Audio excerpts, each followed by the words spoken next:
Audio Jungle.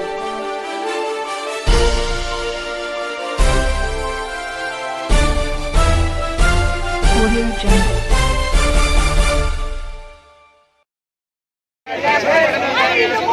मैं आपसे मांग करना चाहता हूँ कि आप जो है सिर्फ और सिर्फ जो है इस सीट को हमारे काम उसमें डालो कानून खाते में। इंशाल्लाह हम लखनऊ जो है पहुँचा देंगे मजदूर और साहब को। जय हिंद, जय भारत, जय राष्ट्र वालों। मैं उनको इलाज कर रहा हूँ शेर के साथ कि हालात से सहमे हुए लोगों से कह दो, हालात से सहमे हुए लोगों से कह दो, हालात बदल जाते हैं, चेहरे नहीं रहते। गिर जाए कभी खौफ से कब्जों पे किसी के सर पे मेरे और वो सहरे नहीं रहते। दिलों क्या दिलो। आज के इस शानदार सम्मेलन के अध्यक्ष भाई मतलूब गौड़ जी, हमारे बीच में लोक दल के नेता राष्ट्रीय महासचिव मुंशी रामपाल जी, राजकुमार त्यागी जी, राम मेहर गुजर जी, नरेंद्र खजूरी जी, मनोज चौधरी जी, राहुल देव जी, अनिश जी, आखिर भाई घोड़ी त्यागी जी, डॉक्टर साहब अशोक त्यागी जी, ओडी त्यागी जी, महिला की जिला अध्यक्ष, युवा लोक दल के पदाधिकारी, महानगर अध्यक्ष,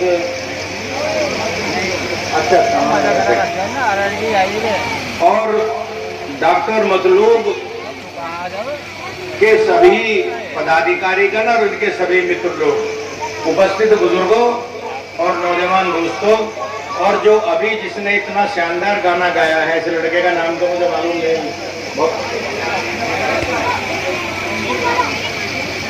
इसका भी यहाँ स्वागत है।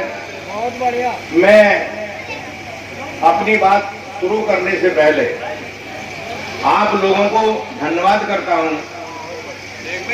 मैं 3 अगस्त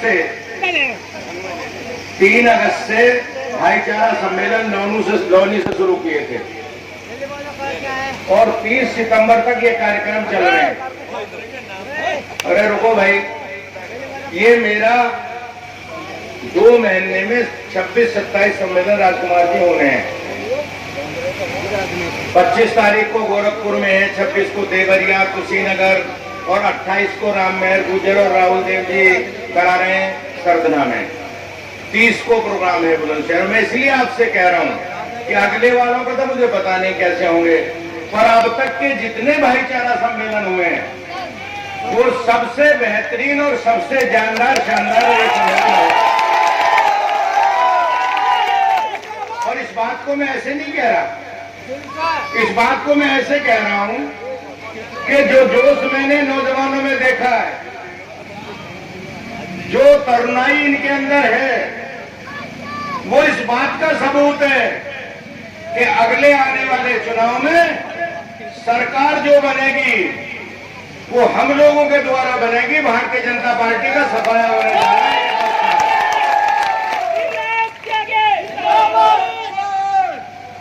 किठौर में घुसने से पहले जिस तरह का जोश मैंने नौजवानों में देखा, ये बात तो सही है कि यहाँ का महबूब नेता मतलूब गौड़ है, क्योंकि मतलूब गौड़ के बारे में बड़ा यहाँ, और ये डॉक्टर और सर हमारा एक छोटा भाई अनीस, उसने एक यहाँ सवाल भी खड़ा कर दिया कि सीट का सवाल है। अरे जब सीट त्रिलोक त्यागी के हाथ में थी तो मतलूब गौड़ लड़ा था ना, चुनाव तो मतलूब गौड़ लड़ा था ना। आज गठबंधन का मामला है, सीट पे चर्चा हो जाएगी, हम लोग बात कर लेंगे।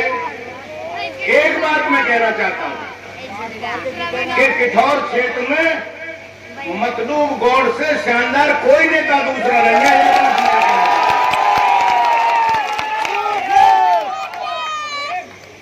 ये बात मैंने इसलिए कही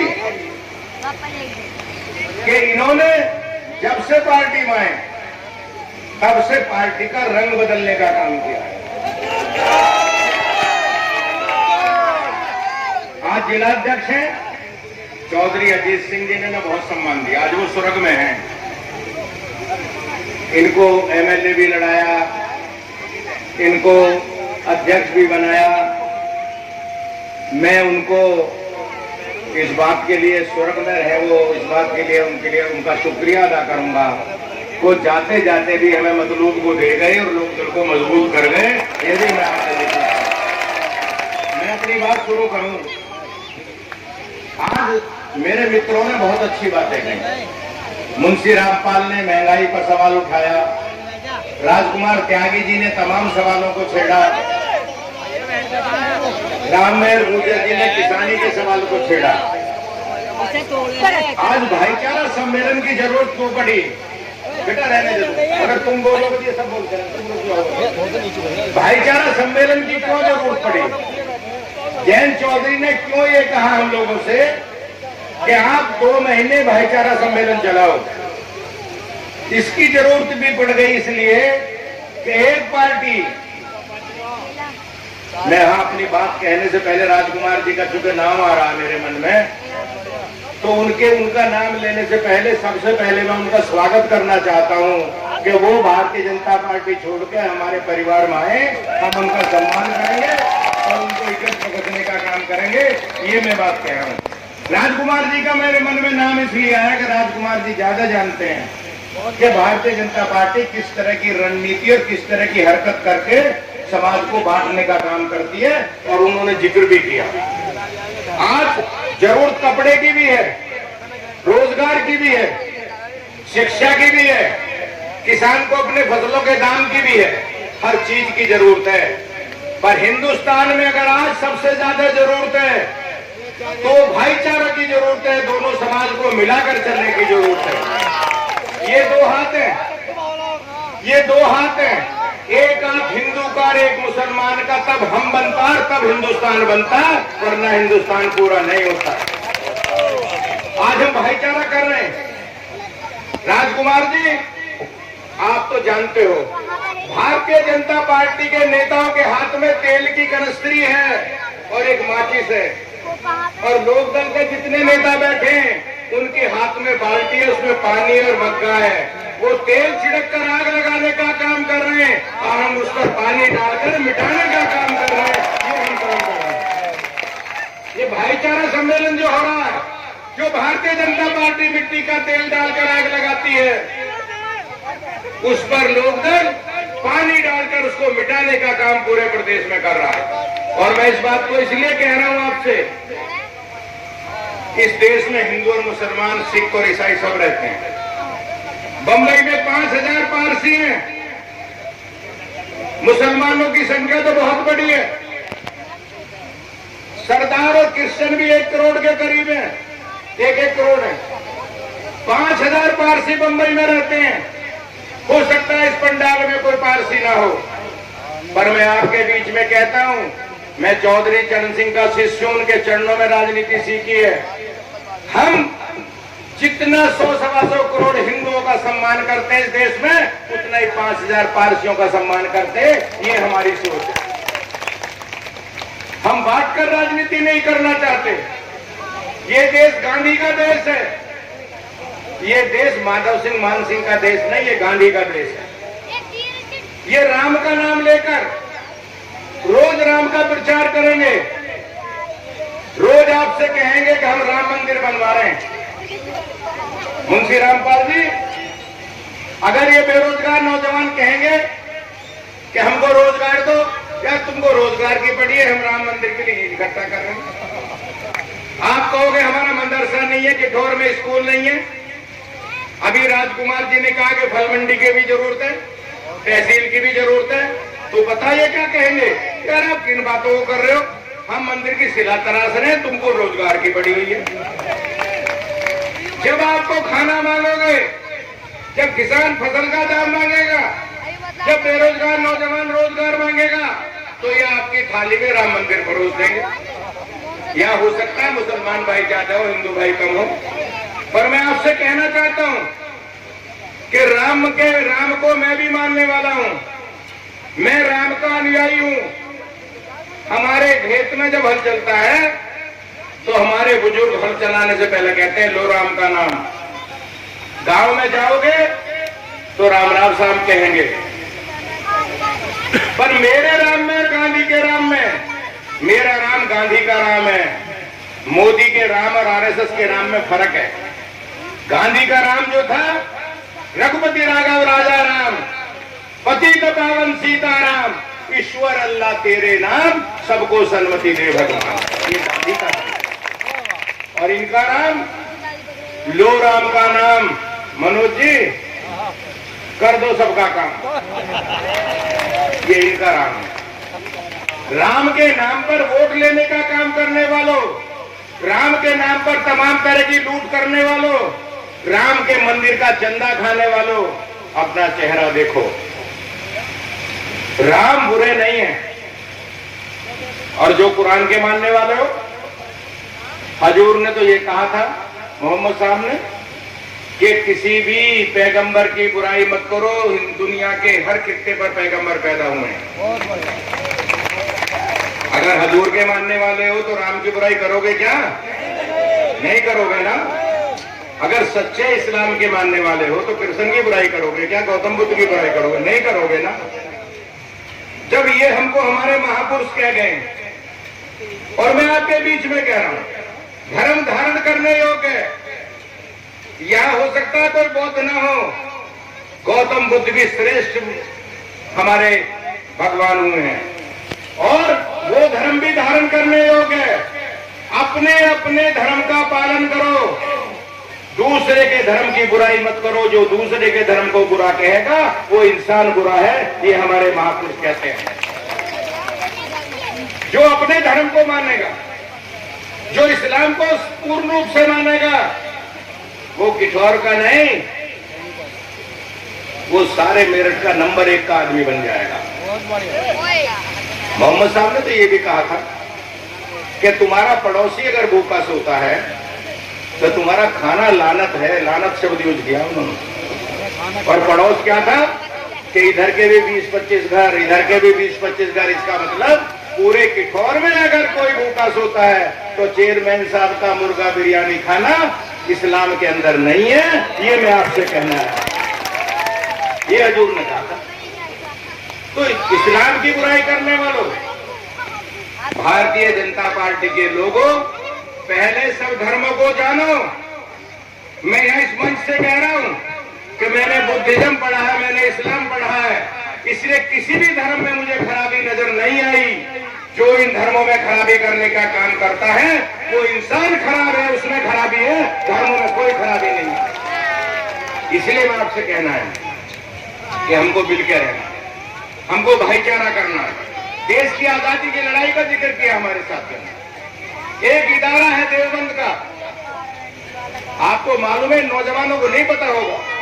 जब देश की आजादी की लड़ाई लड़ी जा रही थी, महात्मा गांधी अंग्रेजों को भारत छोड़ो का नारा दे रहे थे, चौधरी चरण सिंह जेल काट रहे थे, पंडित नेहरू जेल में थे, तब देवबंद के इदारे के मौलाना हसन हुसैन मदनी साहब ने एक ऐलान जारी किया और कहा कि अंग्रेजों को लगान मत दो। अंग्रेजों के खिलाफ अगर खिलाफत का मूवमेंट चला था तो सबसे पहले देवबंद से चला था। ये भी मैं आपके सामने कहना है। आज बहुत खूबसूरत तरीके से देवबंद को आतंकवादी इदारा बताया जा रहा है। ये भारतीय जनता पार्टी की एक साजिश है। इस साजिश में आने की जरूरत नहीं है। ये लोग लगातार ये प्रयास करेंगे, जैसे हमारे दोस्तों ने कहा कि जैसे जैसे चुनाव आएगा तैसे तैसे ये हरकत करेंगे। कौन सा मौका? कोई मौका तो बताओ जब मुसलमान ने साथ ना दिया हो। भारतीय जनता पार्टी के लोगों, तुम पाकिस्तान के और हिंदुस्तान की बात करते हो।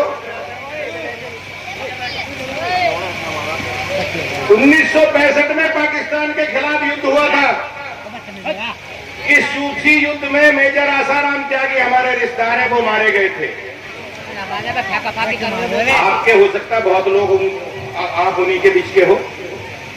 वो लोग मारे गए, वो मारे गए। अगर हिंदू माँ ने मेजर आसाराम त्यागी पैदा किया था, तो मुसलमान माँ ने भी वीर अब्दुल हमीद पैदा किया, जिसने पाकिस्तान के उतने टैंक तोड़ने का काम किया और पाकिस्तान को हराने का काम किया। ये बकवास करने की बात बंद करो। ये बकवास गांधी के मुल्क में नहीं चलेगी। ये गांधी के मुल्क में समरसता का समाज चलेगा। गांधी के देश में मिलजुल कर चलने का समाज चलेगा। कौन सा वक्त है पाकिस्तान के साथ क्रिकेट खेली जाती है? अगर हिंदू माँ का बेटा सचिन तेंदुलकर सेंचुरी मारकर पाकिस्तान को हराता है, तो मुसलमान माँ ने भी जहीर खान जैसा लाल पैदा किया, जो पाकिस्तान की गिल्ली उड़ाने का काम करता है। कहां कहां बांटोगे? किस जगह बांटने का काम करोगे? अभी अशफाक उल्लाह और भगत सिंह का जिक्र आपके सामने हो, इसलिए मैं आपसे कहने आया हूं कि ये वोट के लिए आपको बांटने का काम करेंगे। और यही नहीं, कमी कुछ हमारे मित्रों में भी नहीं है। चुनाव आएगा तो भारतीय जनता पार्टी की मदद करने हैदराबाद से भी कुछ लोग चले आएंगे। कोई भारतीय जनता पार्टी वालों की बात नहीं है, इनके बहुत दोस्त हैं आपके बीच में, जो आएंगे और कहेंगे कि हम मुसलमानों को इकट्ठा करूंगा। अरे हिंदुस्तान में ना हिंदू को इकट्ठा करने की जरूरत है, ना मुसलमान को। सबको इंसान बनाओ, इस जानों को इकट्ठा करने की जरूरत है। हमको एक रहने की जरूरत है। जो हिंदू की बात करेगा वो भी कटघरे में खड़ा होगा, और जो मुसलमान की बात, अगर नरेंद्र मोदी हिंदू की बात करते हैं और आरएसएस के लोग कहते हैं कि हिंदू एक हो जाओ, तो अगर कोई दूसरी पार्टी का नेता ये कहेगा कि मुसलमानों एक हो जाओ, तो मुझे वो बात भी बुरी लगेगी। मैं आपके बीच में कहने आया हूँ, साफ तौर से आपसे कह रहा हूँ। इसलिए बहुत जागरूक और सावधान रहने की जरूरत है। आज नरेंद्र मोदी रोज टीवी पर नजर आते हैं। महंगाई का हाल मेरे दोस्तों ने बताया। आप लोग किसान हैं, किसानी करते हैं, किसानी से जुड़े हुए हैं। बिजली का दाम 100 रुपए से 120 रुपए, 180 रुपए हॉर्स पावर हो गया। दाल का दाम 70-75 रुपए से 125 रुपए किलो, 125 हो गया। सरसों का तेल जो 80 रुपए था वो 150 रुपए पहुंच गया। तमाम महंगाई की मार हो रही है। डीजल 200 रुपए, डीजल 60 रुपए था मनमोहन सिंह के जमाने में, 90 हो गया। पेट्रोल 100 रुपए कूद गया। मैं इस बात का इसलिए जिक्र कर रहा हूं कि ये महंगाई नरेंद्र मोदी जी की देन है। आज इस सम्मेलन में निवेदन करना चाहता हूं कि इसको नरेंद्र मोदी कहना बंद करो, नेता लोग और सब लोग इसको महंगाई मोदी कहो। ये महंगाई मोदी है, और जब तक महंगाई मोदी इस देश में रहेगा तब तक महंगाई पर काबू नहीं होगा। और महंगाई पर काबू करना है तो महंगाई मोदी को बाहर करना होगा, और उसकी शुरुआत 22 में उत्तर प्रदेश से होगी। पहले 22 होगा, फिर 24 होगा। और 22 का मैं क्यों जिक्र कर रहा हूं? हमारे उत्तर प्रदेश में एक महाराज बैठे हैं। महाराज चाहे मंदिर का हो, चाहे मौलाना मस्जिद का हो, उसको पाक और साफ होना चाहिए। अगर वो पाक और साफ नहीं है तो हमारे जो भगवान के घर बने हुए हैं उनकी क्या हिफाजत करेगा, हमको क्या सिखाएगा। आज एक भगवाधारी साधु रोज तरह तरह के अहंकार भरे काम करता है। उन्होंने जब पावर में आए थे 5 साल पहले, मोदी जी जब पावर में आए थे 7 साल पहले, उन्होंने कहा था कि मैं प्रत्येक साल 2 करोड़ रोजगार दूंगा। 7 साल हो गए, लड़कों को 14 करोड़ रोजगार मिलने चाहिए थे, मिले केवल 2 करोड़ है। 16 करोड़ रोजगार इन नौजवानों के मोदी जी 7 साल में खा चुके हैं। और बड़े मियां तो बड़े मियां, छोटे मियां सुभान अल्लाह। इन्होंने वादा किया था कि राहुल देव जी, आप गन्ने के क्षेत्र के आदमी हो, सर्दने के, कि 15 दिन में गन्ने का पेमेंट करा दूंगा। 15 मई तक सारी सड़कों के गड्ढे करा दूंगा पूरे, और प्रत्येक साल 5 लाख नौजवानों को रोजगार दूंगा। अभी 15 दिन पहले बयान आया कि मैंने 4.5 लाख लोगों को रोजगार दे दिया है। आप 5 साल में 4.5 लोगों को नौकरी देते हो। मिली 25 लाख चाहिए थी, आपका योगी भी 20.5 लाख नौकरियां इन नौजवानों की खा चुका है 5 साल में। ये इनके वादे के अनुसार में है, ये झूठ बोलने का काम करता है। योगी जी अब महाराज हो, अब गोरखपुर मठ के मठाधीश हो, आप हर महीने अयोध्या जाते हो। अयोध्या को आप भी मानते हो, मैं भी मानता हूं, पर मैं तो राम में आस्था रखता हूं। मैं यहीं से हाथ जोड़कर उनकी पूजा कर लूंगा। जितने हिंदू भाइयां बैठे हैं उनके सबके घरों में मंदिर है, उनकी पत्नियां सब पूजा करती हैं, महिलाएं बैठी हैं, बुजुर्ग, उनके सबके घरों में मंदिर है। पर इनका मंदिर अयोध्या में है, वो राम मंदिर को वोट मंदिर बना दिया है।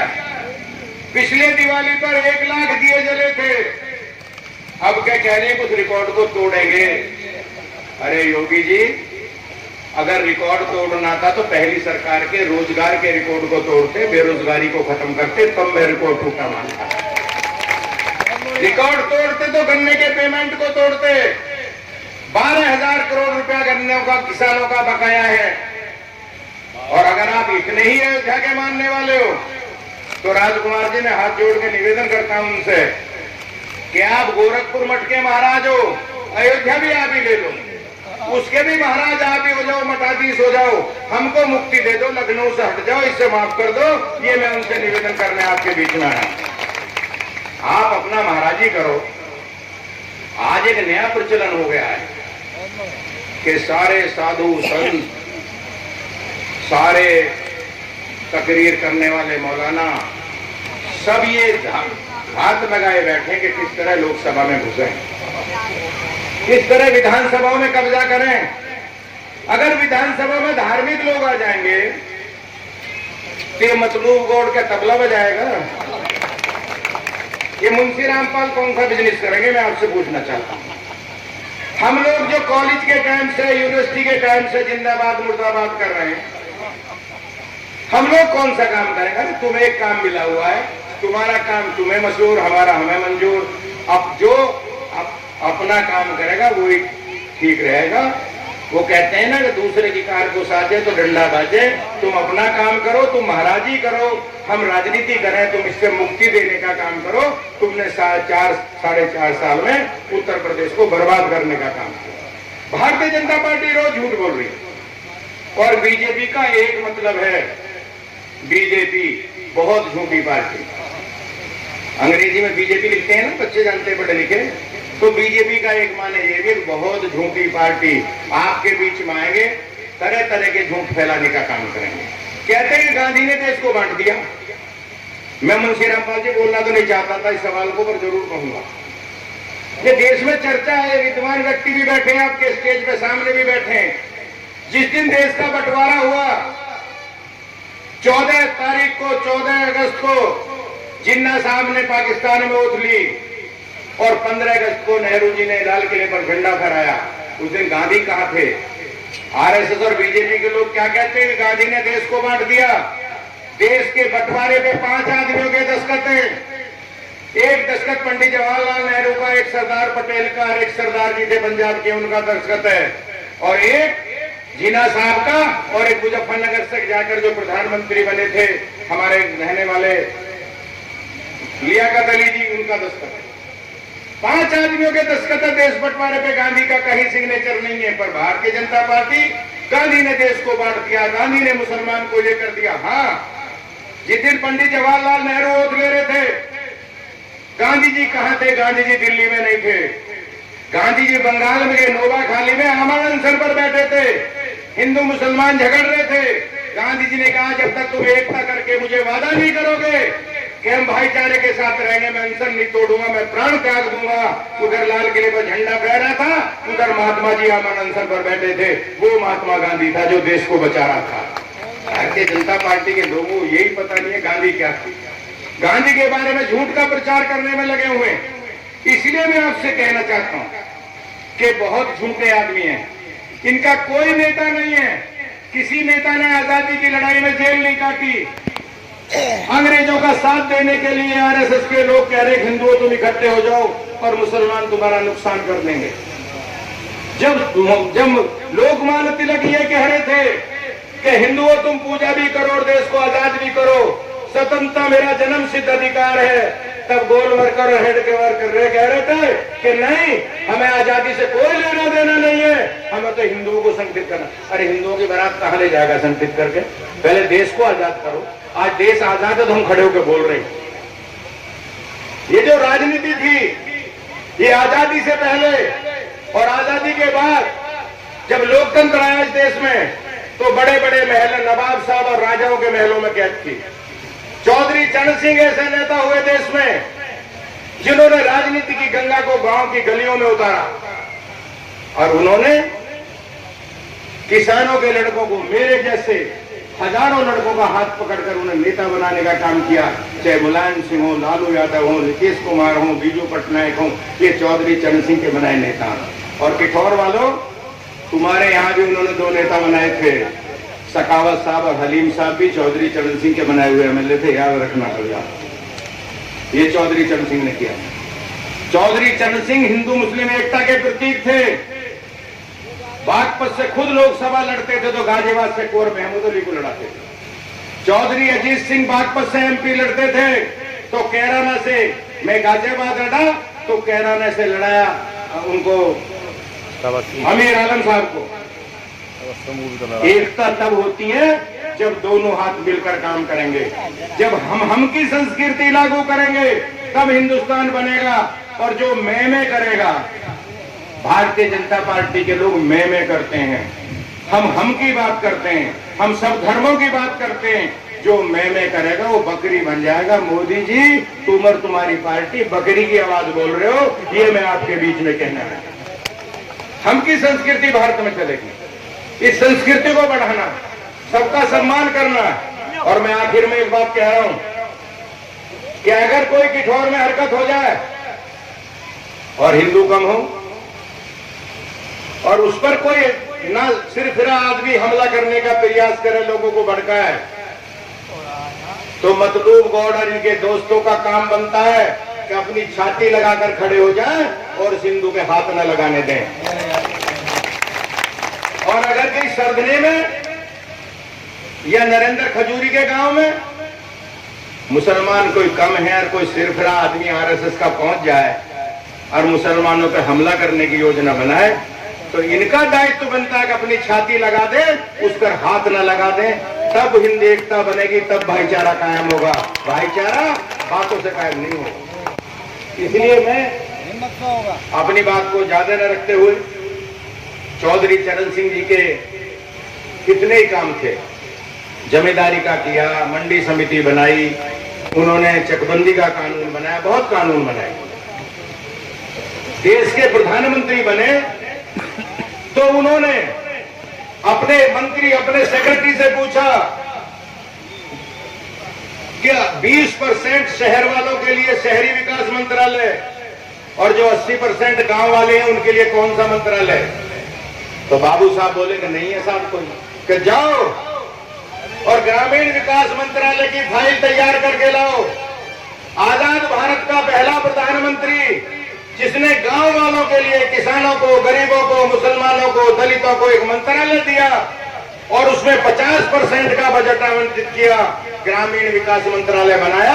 आज गांव में जो तरक्की हो रही है, जो सड़कें बन रही हैं, ये चौधरी चरण सिंह के कानून की तरह बन रही है। ये मैं आपको कहना है, जो कानून उन्होंने बनाया। उन्होंने किसानों के लिए नाबार्ड बैंक बनाया। चौधरी अजीत सिंह ने जितनी मिल आजादी से अंग्रेजों के जमाने से लेकर अजीत सिंह के टाइम तक लगी थी, आपके यहां नगलामल में लगी ना?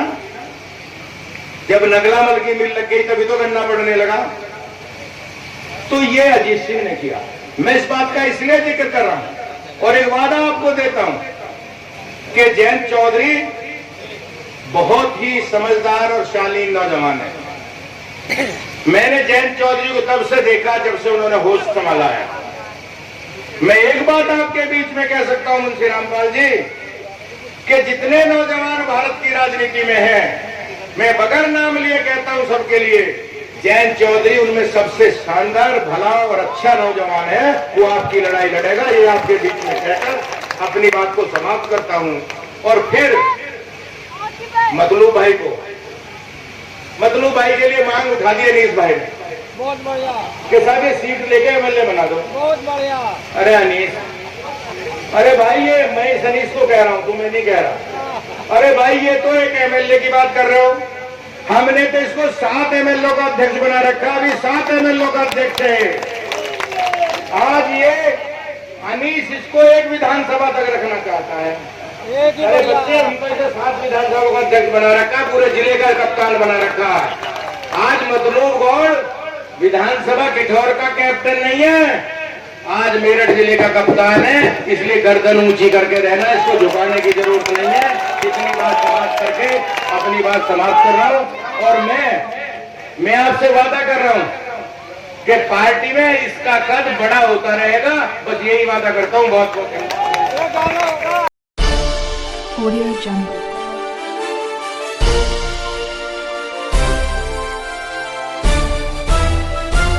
Audio Jungle.